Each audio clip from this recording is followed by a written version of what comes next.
무사셋. 변호사님 너무 조심스러우시. 전관예우라고도 할 수 있나? 임금 체불, 그 다음에 부당 해고, 수고비를 받게 되는 많은 돈을 벌 수 있는 기회이기도 하지만 그 뭐, 막 검찰에서 파란 박스 압수수색이라도 들고 선거를 잘못한 게 있기 때문에 필요 없죠. 저는 말 안 했고요. 저는 말 안 했어요. 저는 말 안 했습니다. 아는지 모르셨는지 말씀. 무사셋. 제가 세 번째 질문지를 한번 열어볼까요? 네, 좋습니다. 예쁜 봉투에 담겨 있는 세 번째 질문을 읽어보도록 하겠습니다. 무사들은 전투를 치를 때 서로 어떤 전투 스타일로 싸우나요? 네, 비슷한 부분이 있거나 다른 점이 있다면 어떤 것인지 궁금해요. 이게 지금까지 저희가 말씀드렸던 내용하고 조금 일맥상통하는 얘기인 그쵸, 것 네. 같아요. 전투 스타일. 근데 저희는 진짜로 일을 하다 보면 진짜 뭐 잘 듣고 잘 정리해서 얘기를 해주고 잘 뭐 위로를 해주고 상담이 이제 대부분의 업무를 차지한다라고 말씀드렸기 때문에 그런 것도 있는데 진짜로 전투를 해야 될 때도 있다고 제가 말씀을 드렸잖아요. 사건 할 때 그때는 진짜로 싸우자 모드, 전투 모드, 네가 이기나 내가 이기나 해보자 진짜 이런 모드로 가야 돼요. 네. 그 누구와의 싸움에도 절대 내가 논리로 조금 뭔가 밀려서 불리한 상황임을 눈치를 챘더라도 뒤에서는 절대 밀리지 않게끔. 보통 어떤 경우가 너무 살벌하다. 궁금해서. 저희 주로 이제 하는 그 사건이 뭐 임금 체불, 그 다음에 부당 해고, 이런 게 진노위 있죠. 사건? 근데 사실은 체불 사건 같은 경우에는 그 숫자잖아요. 그러니까 어느 정도 명확해요. 근데 이제 부당 해고라든지 뭐 부당 전직이라든지 정말로 약간 누군가가 판단을 해줘야 되는 그런 사건들 같은 경우에는 어떤 논리를 전개하느냐가 되게 중요하거든요.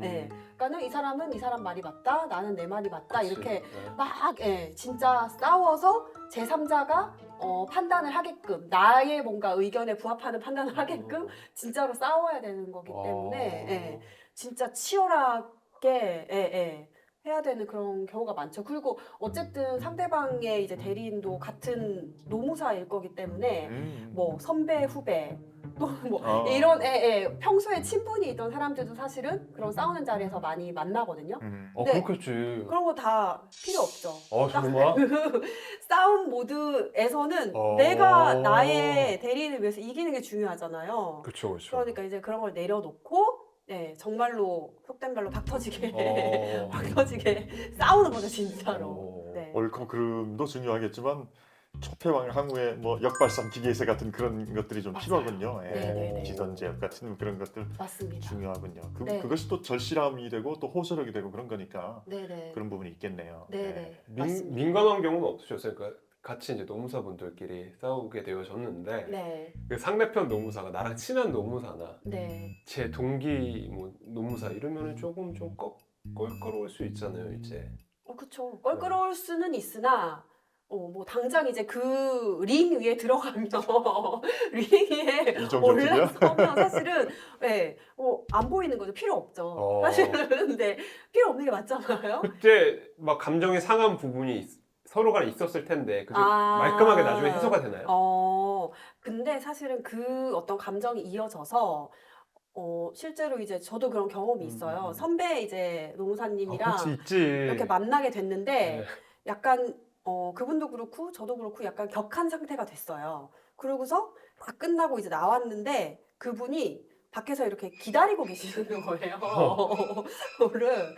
그래서 이렇게 갔더니 뭐라 하시더라고요. 그렇게 하면 안 된다고. 근데 또 그 기싸움에서도 질 수 없잖아요. 그렇죠.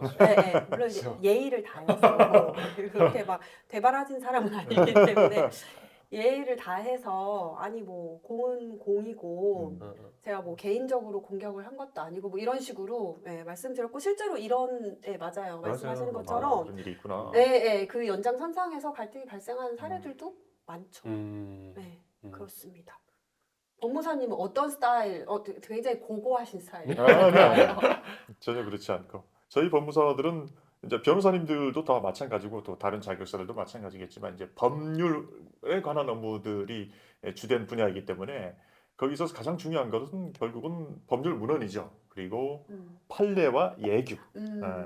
우리나라가 성문법 국가이긴 하지만 대법원 판례는 그래도 이제 사실상의 구속력을 가지고 있는 것이 사실이고 또 판례가 아니라고 하더라도 이제 우리는 등기나 뭐 공탁이나 그런 특수한 절차적인 것들을 좀 다루고 있는 부분이 있는데 그런 것들에 대해서는 대법원 얘기로 이러저러한 업무를 할 때는 어떠한 서류를 뭐 완비를 해야 됩니다.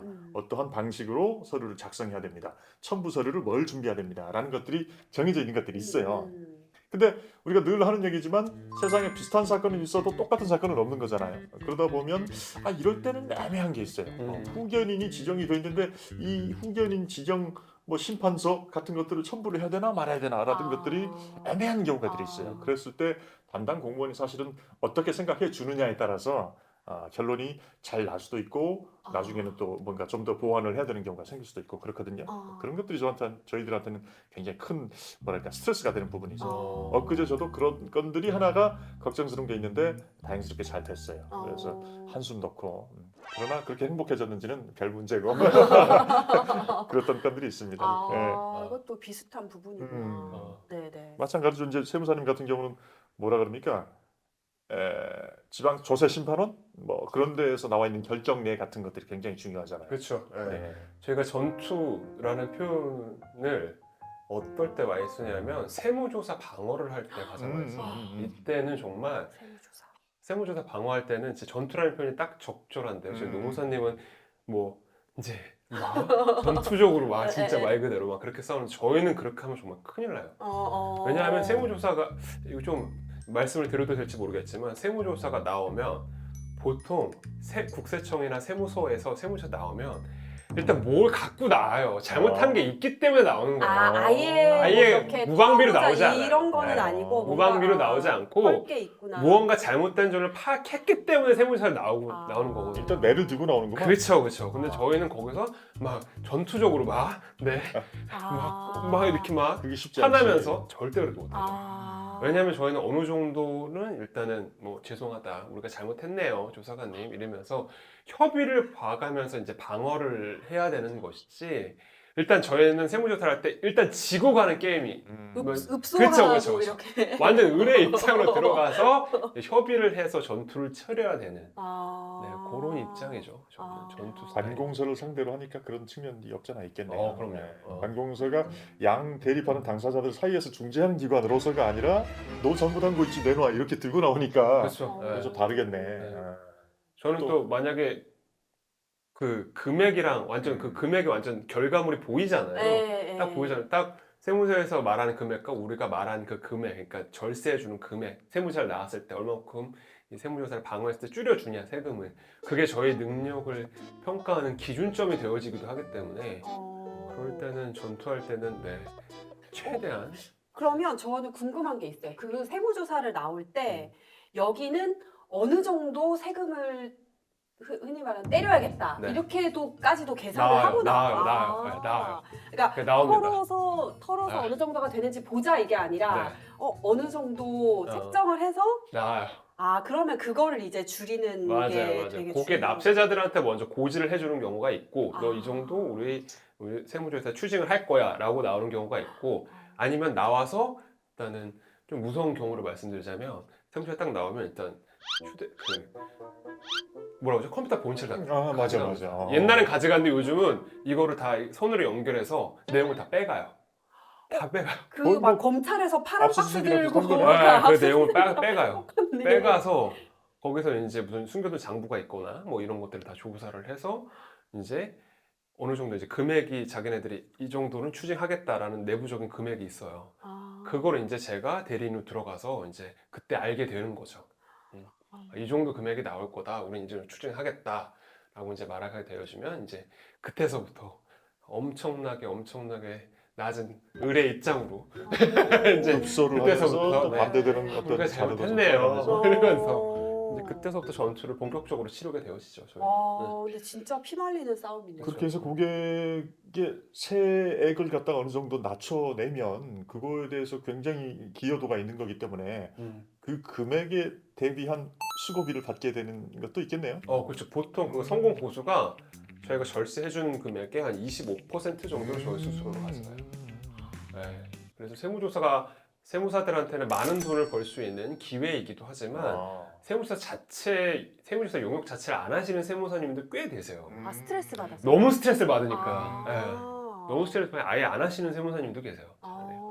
그리고 또 조심스러운데 이걸 여쭤봐도 될지 모르겠어요. 이제 다른 꼭지로 더 한번 얘기할 수 있는 기회가 있을지 모르겠지만 그러다 보니 예를 들어서 국세청이나 지방 세무서에서 오랫동안 근무하셨던 공직 출신 세무사님들이 뭐 전관예우라고도 할 수 있나? 그런 것들을 자기 끝발을 잘 이용해 가지고 좀 더 실적을 잘 내거나 또 그것이 자기 영업의 무기가 되거나 그런 경우도 좀 있을 것 같아요. 이거 정말 많은 분들이 이 부분 되게 네. 궁금해하세요. 네, 네, 근데 저는 조금 조심스럽긴 하지만 저희 아버지가 일단은 국세청에서 일하셨으니까 이제 내부적인 이야기를 듣자면 예전에는 그런 경우가 많았다고 하더라고요. 흔히 말하는 이제 정관예우 이제 왜냐하면 세무조사를 국세청에서나 세무서에서 나왔는데 그 대리해 주시는 분이 내 위에 한 기수 선배야. 국세청의 선배. 이러면 함부로 못 하거든요. 아. 보통 세무조사 나왔을 때 세무 공무원분들이 일단은 엄청난 기세로 저희한테 옵니다. 아, 그쵸. 그쵸? 본인들이 아, 답인 걸 아니까. 완전 엄청난 기세로 와요. 근데 만약에 그걸 대리해 주시는 분이 나랑 관계 있으신 분이거나 이러면은 조금 꺾이죠, 그게. 아. 근데 그 정관예우가 몇 년 전까지는 굉장히 이제 조금 뭐라 그럴까요? 어느 정도 네, 어느 정도 가능적으로 있었는데 있었는데 요즘은 그게 많이 없어졌다고 그러더라고요. 그래도 뭔가 이 기세를 조금은 떨어뜨리는 역할을 하긴 저는 말 안 하겠네요. 했습니다. 아는지 모르겠는데 말씀하시고 저는 말 안 했어요. 그런 아. 절차에 있어서도 흔히 말하는 그 제척 기피 회피의 적용이 또 있는 거죠? 그런 건 없습니까? 저는 말 안 했고요. 아, 예. 홍사님이 말씀하셨었는데 세무사님 너무 하여튼 조심스러우시네. 재밌네요. 나중에 또 여쭤보고 싶은 게 굉장히 많이 자꾸 쌓이고 있습니다. 어. 네. 그렇죠. 세무사님 얘기가 재밌는 게 많겠네요, 굉장히. 근데 확실히 얘기를 듣다 보니까 지금 이거 보시는 분들이 되게 재밌어야 되는데 전 제가 너무 재밌어요.